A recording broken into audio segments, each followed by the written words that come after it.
Now we have Natalie Sisson. She's here. She's in Vietnam. Yes. Yes. Ho Chi Minh City.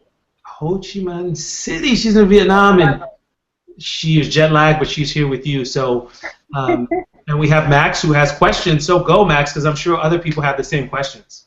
Totally, yeah. So I had a list of questions, and I got to add to it from the first time. So my first question, I very much admire your journey. Kind of your approach like resonates so much with me.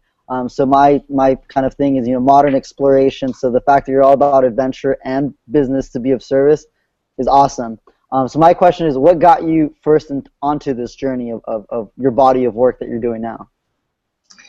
Ooh, great question. I would say I was actually trying to leave the corporate 9-to-5 that got me into doing what I wanted to do. So it was this, not that I didn't mind the corporate world, but it really pushed me at the end to go, I should be doing my own thing, I should be running my own business, not that I was sure what that was, and I should definitely be combining all the stuff that I love doing into that business and lifestyle. So I didn't set out to just travel the world while I was doing it, but the minute I had my business and I realized I could run it from a laptop and a smartphone, I was like, well, why don't I just try this out and go to Buenos Aires, Argentina? So it all just kind of became a test from there, and I haven't stopped since 3.5 years later.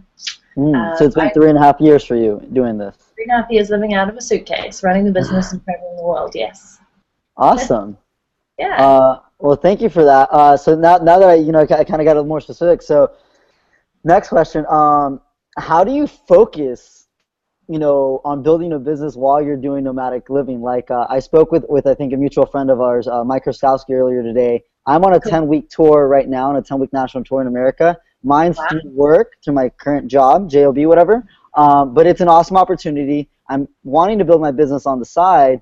Granted, I have limited free time, but regardless, it's like I find it challenging when there's so many awesome opportunities. Every city is a new place to explore. So how do you stay focused while you're, as you called it, nomadic living or location independent? It is difficult. I'm not going to say it's really easy. I think I have this uncanny ability to just remain really focused. I've been around friends and we've been sitting in a cafe and there's all this noise and everything going on, and if I'm writing content or working on something, I'm so focused in on it. They're talking to me and they're like, Nat? And I'm like, oh. So I don't know if that's just come from years of having to do that and having to just use your time wisely in airports or on trains and cafes and everything. Also, I just love what I do. So I have a set kind of thing of what I want to achieve in a day, 2 or 3 really key things. I just move heaven and earth to get them done, and then I make sure that I try and do them so I can go out and explore the city and take it in and meet with people. And I think that's just, I don't know, I think I've just become a lot better at it, and having a sense of what is my key purpose for this morning? So what is the one thing that I want to achieve? And then maybe adding in 2 or 3 more, not 15 things on my to-do list. So just getting really realistic about what's important. So kind of minimizing allows you to focus. Yeah, exactly. And there are some fun apps. Like there's actually an app which is appropriately called Freedom. And it's a Mac app, but I know there are other ones like Leech Blocker for a PC, and it just stops you from getting on the internet or stops you from getting on certain sites that take away your focus. So that really helps as well, just to like take away all those distractions and get down to business. Cool. So kind of following up with that, so I feel like we're just doing like quick interview stuff, but I can appreciate because I have plenty of questions. What do you consider the benefit as well as the challenge of location dependent nomadic living while you're trying to build your business? I wrote about this a lot in my book. I'm just going to plug it, The Suitcase Entrepreneur, because I really wanted to go back and forth and give the realities of what it's like. I think a lot of people think, oh, just you're living the dream, and in many ways you are, but there's all these things that people don't consider, like the fact that you're constantly moving and having to pack up if you're more of a suitcase entrepreneur, or even if you're just going to different destinations. The fact that you just pointed out there's not really as much of a routine to your day because you may be jumping on a flight in the morning, or you may be swapping time zones, so you can't just like go to the gym, eat the food you always want, do everything in order. And I find that quite fun and a good challenge, but for other people, I think they really hate it. There are so many benefits. For example, just getting to experience other cultures and people, getting to see incredible new sites in different cities, getting to feel like you're a small part of a very, very big world, which I think is a humbling experience that more people should have. Figuring out what your strengths and weaknesses are. Like, do you react really well in situations where it could be a little tense, or maybe something's gone wrong, you've missed your flight, or like me, you forgot to apply for a visa to Vietnam, so you had to not take your flight and get it 2 days later. I mean, these are all kind of challenges that make you, I would hope, a more well-rounded person and somebody who's able to deal with anything that's thrown at you. So I think those are great benefits that other people maybe don't consider when they're starting out. I did have a question. I had a question from the people on the internet. From the people? I love questions from the people. And the question was, or is, what tools you use to sort out time zones when doing international calls? That's my good friend Brooks Duncan. Awesome, great question. My favorite website and app is timeanddate.com. You can punch in any city and it will tell you exactly what time it is there now compared to you and compared to GMT time. So there's an app for your phone and there's also that website. And then I actually use Schedule Once, although there is Time Trade and a couple of others.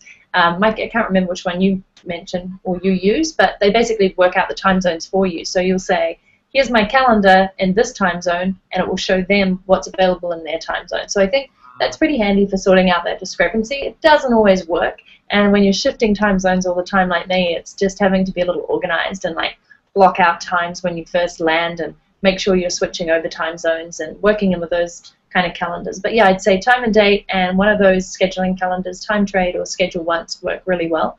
And good old Google Calendar as well for kind of switching things over and showing you what's available. But keeping it simple is really good as well. Excellent. Totally. I appreciate that one. I have Schedule Once, but I haven't used it as much, so I'm glad to hear that you use it. I'll explore that more. So I don't know how much this would apply. I mean, I think for anyone's body of work, you know, I'm a big believer in, you know, having a community and tribe to help you along the way. So one, how do you leverage, like, you know, traveling to help you build a community and tribe?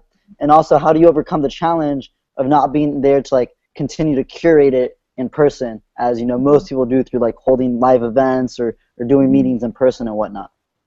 Man, you guys ask good questions for this time in the morning for you. It's very impressive. So my community is everything, I think, and I feel so lucky to have them in my life. So in terms of how traveling has helped, I actually think it's pretty interesting. I pick up more people when I go and visit a place just from using hashtags or just tweeting there and having GPS vacation-based services. So I noticed when I was in Malaysia earlier in the year, using like hashtag Kuala Lumpur and hashtag Malaysia and things, I just picked up a bunch of people who didn't know about me before but found me through those streams. Which I hadn't considered really before, and it seems to grow. So each time I go to a new place, I get more sign-ups and stuff from people in those countries. And also I realized the other day, you know, something I miss is not being, say, back in the US where I can get to hang with like-minded people like yourself and Mike and friends. But I also think because I'm often just coming through a town for a few days, people make more of an effort to stop and actually catch up. So that's another interesting benefit I hadn't thought about. I think sometimes when you're in the same city, maybe you kind of forget to make that effort. Whereas when somebody's coming into town, you make a concerted effort to catch up. So those are two really cool benefits in terms of catching up with the community. And then I actually do hold quite a few live events. Like whatever city I'm coming into, I will potentially just hold a meetup for fun. When I was doing my book tour, I was in about 7 or 8 different cities. And I love Google Hangout. I love webinars. And I also just, love creating videos to get more of that intimate feel with my community and offering them training or advice in that way. So I honestly think there's more tools than ever for you to be able to do that. And there's no shortage of it. It's almost the same as being there in person. Almost. Cool. I got another web question here on the side from YouTube. And it's, what has been some of the biggest challenge you faced while living suitcase style? Where do we want to start? You know, keeping the suitcase light, it's interesting. I mean, I'm not as super good.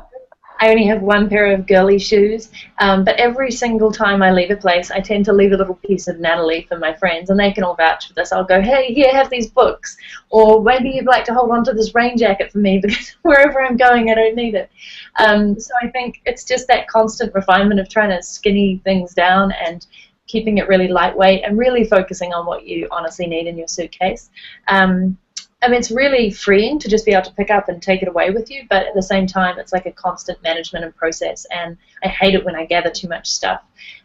So I think I'm really looking forward to the day when I can hang some stuff up in a wardrobe or keep a little stuff in storage locker somewhere and come back to it. I'm definitely moving towards that more next year. Just that, perpetual state of being packed, I guess.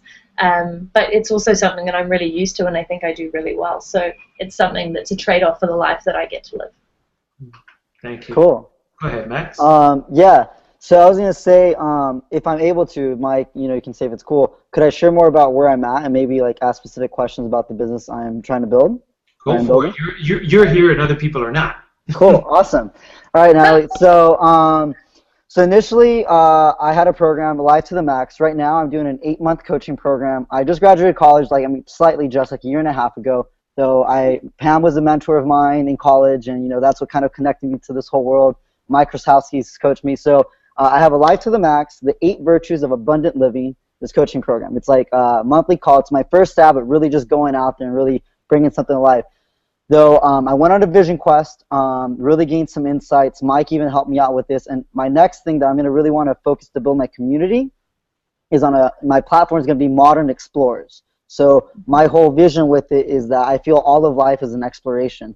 And I guess, I'm kind of just like blabbing kind of the basic vision of it. So it's going to be, coaching and adventure opportunities for growth is the best way I can summarize it. I guess, what are your insights toward me? I'm still somewhat early on it. My big challenge right now is building, to be honest, like that self-value to really put myself forward more as I know I'm capable of. I've done some incredible things, though that's kind of where I'm at. And if you have a specific question, maybe I could share a little bit more about it. Well, with the bit that you've told me about it, and I could ask some more questions, I would say the biggest thing that I would get right is building out, like, who is your ideal customer. So the minute you know that perfect avatar, and I just wrote a book on this, actually, because I think it's something that we all miss, and it's something that I missed at the beginning. So I went too broad in my niche, and you sound like you're really honing in on the modern explorer, but who is the modern explorer for you? Like, what is their ideal avatar? What do they look like? What do they enjoy? What do they eat for breakfast? Where do they want to travel? How much money do they have? Are they married? Do they have kids? Are they single? Where in the world are they? What age group are they? And it's kind of hard to dig down to these things, but if you get really clear and you, for example, can just picture that person, that ideal client of yours in your mind and speak to them every single time in your copywriting, in your videos, in your coaching, it's going to really, really help you attract that audience that you want for what you're offering. Otherwise, you're going to end up with a bunch of tire kickers and people who aren't really quite interested and don't get the vibe and the vision that you're after. Mike's smiling at me because he knows this. Well, the and word when tire kicker. What's that? Tire kickers. Tire kickers, yeah. Well, what do you call them? I don't know. When I started, I had Women's World, right? And I think Mike knows this. So it was Women's World. It was for all women entrepreneurs around the world, which was not a niche. And I was just looking back over my logo the other day, and it was something like insight, advice, and inspiration for all women entrepreneurs. And I was like, no wonder it took me like over a year and a half to really define more the people that I wanted to work with, because people would come to my blog and to my site and they'd be like, oh, this is really inspiring, but I don't really know what you do. I don't really know what you offer. I don't really know if I'm your person. So that'd be my biggest piece of advice to you. Like, take this vision and then condense it down into exactly who needs what you offer. And I have a book for that. It's called Am I Your Customer? Just honestly, I'm releasing it today. It's pretty funny. So I've just been working on this stuff for the last couple of. Yeah, awesome. That's beautiful. What is the name of it again? Am I Your Customer? Oh, awesome. Yeah. Excellent. I had another question that came up here, and it said, and let's see if it's different. Have you had any large setbacks while working abroad, and how did you handle them? Large setbacks. There's always technology difficulties. In fact, I'm super excited this is working out because the internet here is not brilliant. Large setbacks. I think one of the ones that I've had nothing too dramatic. I'm pretty good at like having backups and alternatives if things don't go right. But I missed a webinar once that I wasn't hosting, but I was introducing the person who was talking to my community. And actually, I was in New Zealand, which is where I'm from. I was way out in the middle of the Whoop Whoops, which is like in the middle of nowhere. and I just managed to get enough reception to introduce them for like 5 minutes before it cut off. And I was really, really glad. I was sitting literally on this chair in front of a red phone booth in the middle of a campground of one of the most gorgeous areas of the South Island. But it just made me laugh because I left this poor guy to do the webinar all by himself, and I was really lucky that I handed over the controls to him, thinking it might not work out. So nothing's too much of a disaster, right? But it's always just thinking about, well, what's the worst alternative? I couldn't get back on the webinar. I felt really stink, but he took it away and he did a really great job.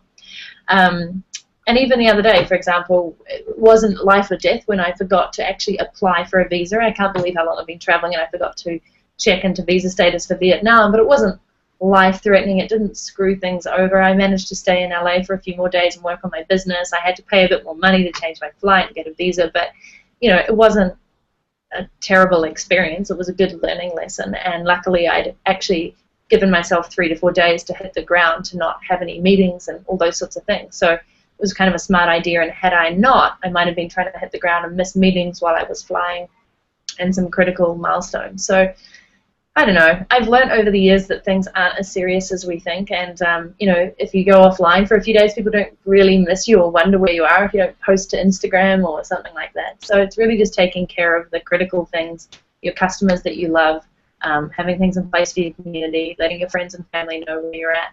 The rest is it really is not that important in the scheme of things. Beautiful. One of the things that I want to make sure that the people know who are listening, who may be listening live or listen in the past, is one of the things that I admire about you is how you just get stuff done. I remember after we got the $100 from WDS, and you had that idea, and then we were at the whatever the name of that place was. I forgot the name of that hotel lounge, but we were there. A couple of seconds, next thing you know, there's this whole program, the $100 scholarship, and boom, boom, boom, boom, boom. And I think that there's something for people to learn from that. It just in your, hey, I got a vision, I saw it, I got it done. I got all the pieces in line I need. Hey, I'm wondering about the legal aspect of it.